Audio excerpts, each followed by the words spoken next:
Bonjour à toi très chers spectateurs, bienvenue pour cette vidéo consacrée à la cérémonie des Oscars qui aura lieu tout prochainement.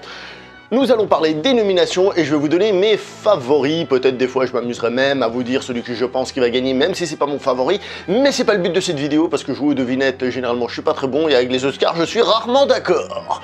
Alors on va tout de suite commencer avec la première catégorie, la catégorie meilleure musique de film. Dans cette catégorie nous avons qui? Nous avons Dunkerque, excusez-moi, Hans Zimmer, nous avons Phantom Thread, Johnny Greenwood, nous avons La Forme de l'eau, Alexandre Desplat, nous avons Star Wars 8, Les Derniers Jedi, John Williams, nous avons Three Billboards, Les Panneaux de la Vengeance, Carter, Burwell. Alors, tac tac tac, là-dedans j'ai parlé de tous les films sur ma chaîne, donc c'est bon, j'ai pas besoin de développer plus que ça. Alors, vous savez, je suis pas très fan de La Forme de l'eau, c'est un film qui m'a un peu laissé... C'était un peu la douche froide, La Forme de l'eau, vous voyez ce que je veux dire. C'est un film qui m'a pas plus emballé que ça. Les autres, c'est des films que j'ai aimés. Et donc, le vainqueur est logiquement La Forme de l'eau, selon moi. Alors, Star Wars, dans l'absolu, c'est une meilleure musique générale. Mais, là, on est en train de parler de Star Wars 8, et j'ai pas le souvenir des thèmes, des nouveaux thèmes apportés dans ce Star Wars 8. Le reste, c'est les musiques de Star Wars qu'on a toujours entendues, voilà quoi. Il y a celle de Dunkerque qui était intéressante, parce que justement, il y avait cette espèce de petit chrono qui tournait, etc., etc. Mais... je pense malgré tout que la meilleure musique, celle qui arrive à des moments à se sublimer, je l'ai pas trouvée extraordinaire, tout le monde dit qu'elle est géniale tout le temps, moi j'ai pas trouvé, mais c'est vrai qu'il y a des moments où elle est intéressante, et vu la liste, moi je donne La Forme de l'eau, vainqueur. Catégorie du meilleur scénario adapté, alors nous avons Call Me By Your Name, The Disaster Artist, Logan, Le Grand Jeu, donc Molly's Game, et nous avons Mudbound. Alors tout d'abord je dois vous dire que Mudbound c'est un film que j'ai pas vu, et c'est dommage parce qu'il est nominé pour plusieurs Oscars, donc je suis un petit peu embêté à ce niveau-là. Pour les autres, je tiens à dire que Logan c'est un peu une surprise, parce que on s'attend pas qu'un film de super-héros soit comme ça aux Oscars. Celui-ci étant un film de super-héros qui prend un peu des risques justement, qui essaye de développer autre chose. Le problème là-dedans, c'est que le meilleur scénario adapté, il faut généralement connaître un petit peu l'œuvre originale pour savoir où on en est. Et Logan, c'est peut-être le seul où je connais un petit peu, parce que je connais les X-Men, mais j'ai pas lu Old Man Logan, donc je pourrais pas vous en parler des masses. Si on parle de scénario pur, de qualité, d'écriture, etc., pour moi, le gagnant, et c'est pour ça que je vais le donner comme ça, le gagnant, c'est Aaron Sorkin avec Le Grand Jeu, Molly's Game. Mais il faut savoir que, si vous avez vu ma critique, vous voyez que je suis pas ultra fan non plus de ce qui est fait. Il le gagne d'un point de vue qualité d'écriture, etc. Sinon, pour moi, d'un point de vue, on va dire cinéma, d'un point de vue prise de risque, d'un point de vue tentative scénaristique de faire quelque chose, je partirais sur Logan. Mais je vais donner quand même comme gagnant Le Grand Jeu, Molly's Game, pour justement la qualité d'écriture, attention. Meilleur scénario original. Nous avons The Big Sick, Get Out, Lady Bird, La Forme de l'eau et Three Billboards. Alors, là-dedans, j'ai pas parlé de Get Out, parce qu'il était sorti avant la création de ma chaîne. Alors, Get Out, c'est un film que j'ai bien aimé. Franchement, je l'ai bien aimé.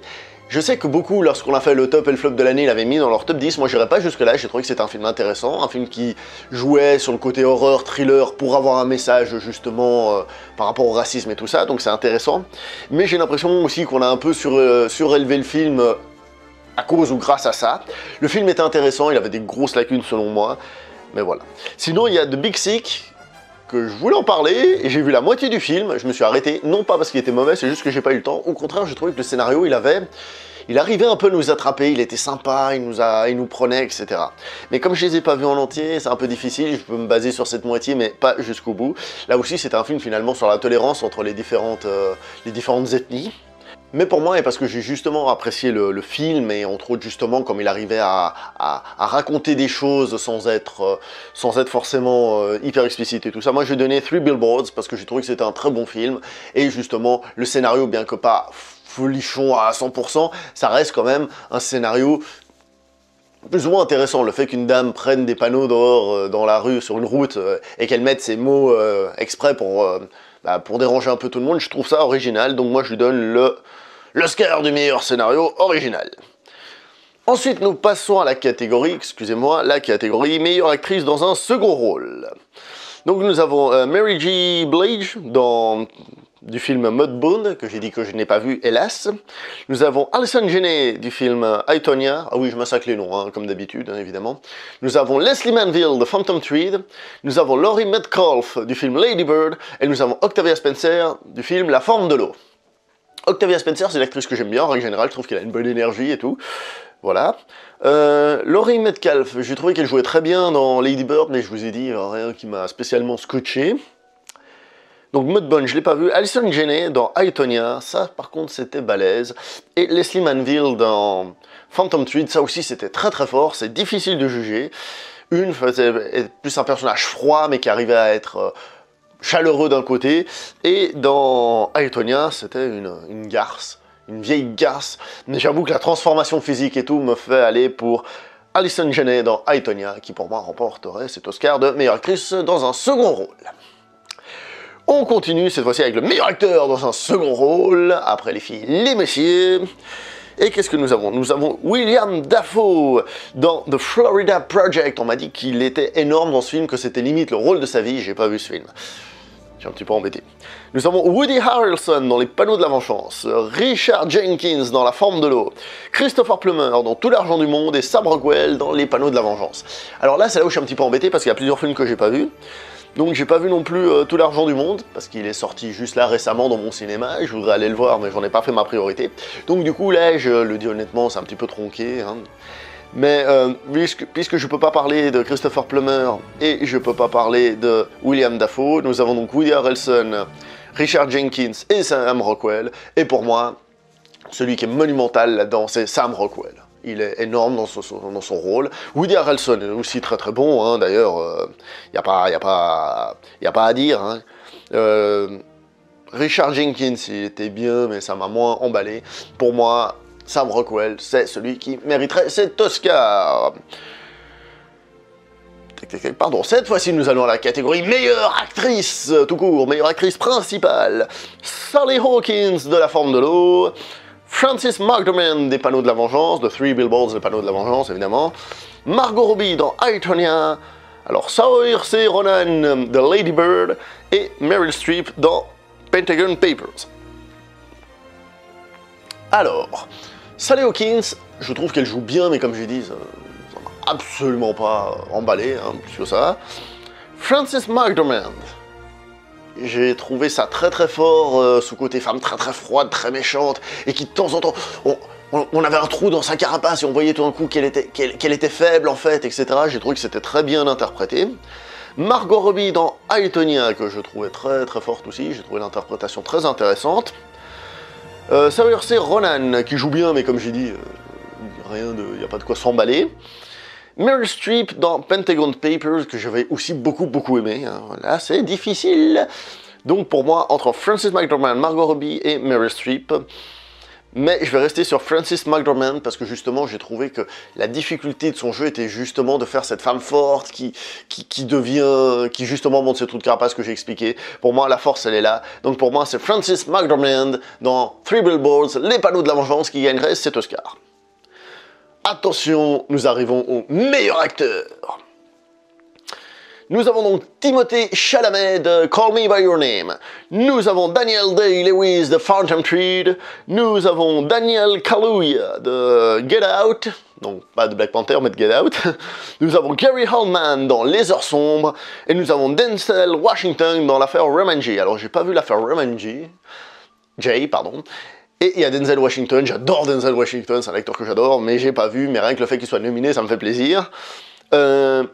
Daniel Kaluuya dans Get Out, très bien, très bien, il n'y a pas à dire, franchement. Mais comme j'ai dit, m'a pas emballé à un niveau extraordinaire. Timothée Chalamet, lui aussi, j'ai trouvé qu'il était très bien aussi, mais encore une fois, pas au niveau extraordinaire, parce qu'il faut dire qu'il y a Gary Oldman et Daniel Day-Lewis qui sont monumentaux cette année, il n'y a pas de discussion pour moi entre ces deux-là, c'est le combat du siècle presque. Et d'ailleurs, en choisir un, c'est d'une difficulté hallucinante, franchement, c'est pas facile du tout. Et je vais choisir...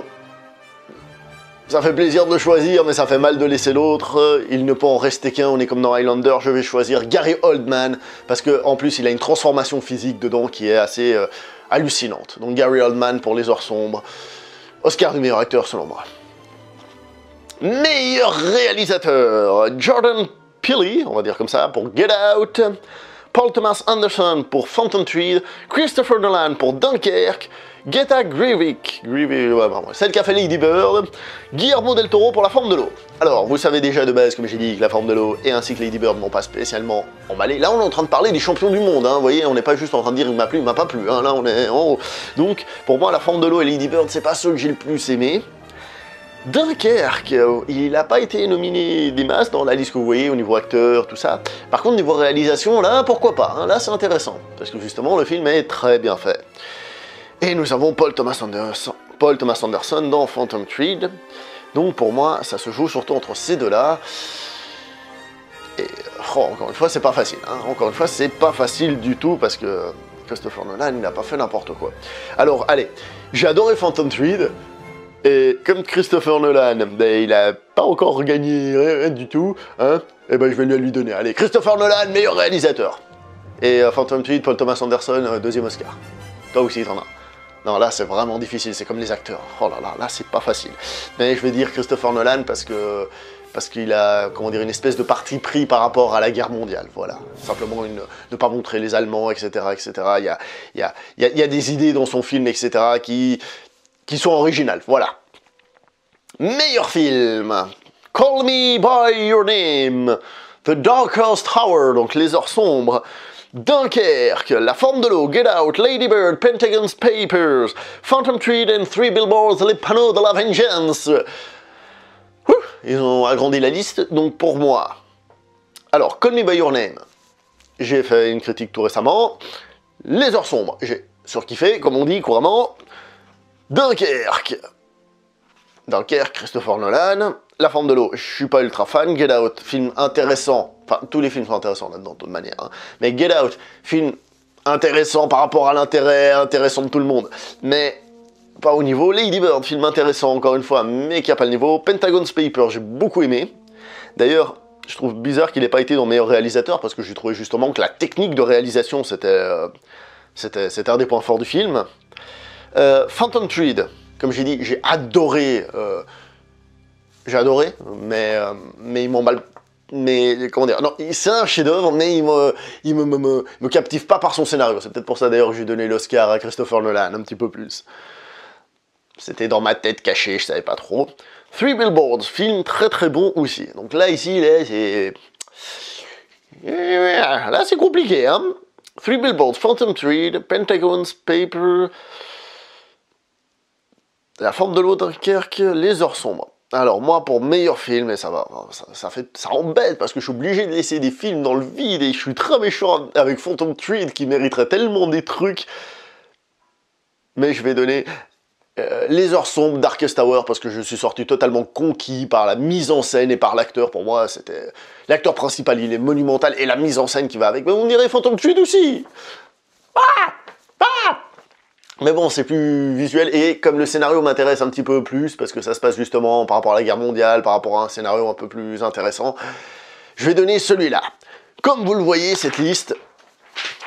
Dégage. Comme vous le voyez, cette liste, c'est un crève-cœur. Je suis obligé de faire des choix qui me font très très mal.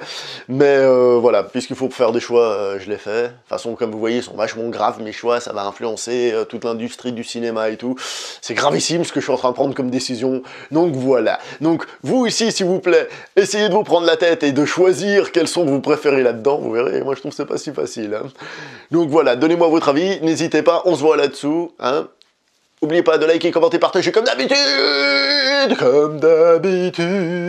Ça c'est pour un qui m'a dit qu'il voulait que je pousse la chansonnette. Voilà, on se voit prochainement pour une prochaine vidéo. Ciao tout le monde.